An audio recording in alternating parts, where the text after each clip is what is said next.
ये कहानी एक काल्पनिक है। गरुबंधा असम के हरे भरे जंगलों और शांत नदी के किनारे बसा एक छोटा सा गांव था। इस गांव में राजेश और धनमनी नाम के दो युवक रहते थे। दोनों दोस्त बचपन से ही साथ बड़े हुए थे और रोज रात को मछली पकड़ने के लिए गांव की नदी पर जाल बिछाते थे। एक दिन की बात है, रात घिर चुकी थी और आसमान में चांद हल्का सा दिखाई दे रहा था। राजेश और धनमनी ने हमेशा की तरह अपनी नाव ली और नदी के किनारे जाल बिछाने निकल पड़े। लेकिन उस रात माहौल कुछ अजीब सा था।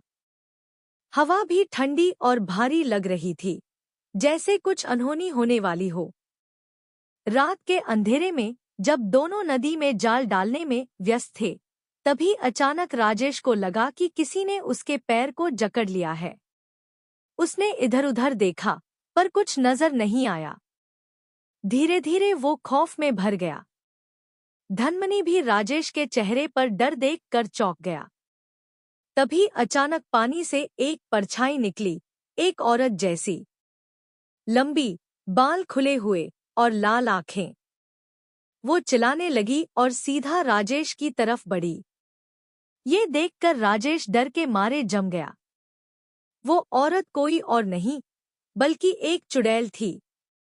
उसने राजेश को अपने लंबे नाखूनों से पकड़ लिया।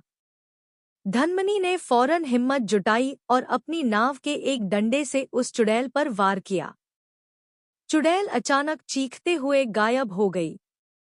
राजेश अब भी कांप रहा था, लेकिन धनमनी ने उसे पकड़कर नाव की ओर खींचा और दोनों जल्दी से गांव की ओर भाग गए। उस रात के बाद से दोनों ने कसम खाई कि अब वो रात में कभी नदी पर मछली पकड़ने नहीं जाएंगे। गांव में ये कहानी सुनकर सभी डर गए और कोई भी रात के अंधेरे में नदी की ओर जाने की हिम्मत नहीं करता। दोस्तों, अगर आपको ये कहानी दिलचस्प लगी हो, तो चैनल को सब्सक्राइब करना ना भूलें। और हाँ, अगली बार आप नदी के किनारे जाएं, तो ध्यान रखें, वहां राजेश और धनमनी जैसी कोई अनहोनी आपका इंतजार ना कर रही हो। धन्यवाद।